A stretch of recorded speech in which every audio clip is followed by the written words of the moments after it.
In high school, I drove a nice black extended bed pickup truck. It was one of my favorite things. Also in high school, I always felt like I was running short on time and money. And so one of the things I didn't like to do was take the time to fill up my gas tank. Yes, as you can guess, one day I'm driving on the freeway and I'm in the left lane towards a median divider in the left lane, and it was rush hour traffic, and traffic was stopped, and I ended up running out of gas. So I got the truck pulled off to the side berm, off to the side just a little bit, and then I had to walk, and it took me almost 2 hours to walk so I could call to get a tow truck to come and tow my truck to a gas station. By the time I got back to the truck several hours later, there was no truck. And I had scheduled a time to meet a pickup truck there. Pickup truck came, but there was no truck. What ended up happening, I found out later, was that while I was gone, taking the 2 hours to go to call a tow truck, a semi had came by and clipped the back of the pickup truck and knocked it into the lane, blocking traffic.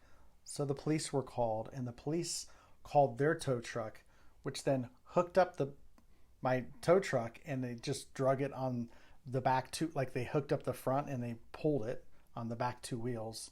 The problem was the truck was in park. The transmission was in park, and they just ripped the transmission right out of my truck to pull my truck away in rush hour traffic. And I had to pick up the truck at the impound lot. The only problem was the truck didn't drive because there was no transmission.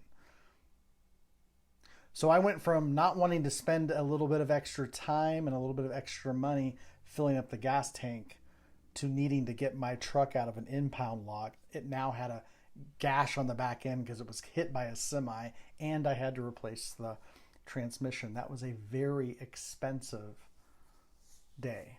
I see this all the time working with people. A lot of us are energetically running on empty. And when we're running on empty, we don't want to take the time, or we don't want to invest in our well-being. We just want to keep running on empty. You can do that, as I did that with my truck. That was the way I drove and lived for many, many years until that day. Take the time. Take the time to fill the tank. Take the time. Because if you don't take the time, it will take you a lot more time and a lot more resources.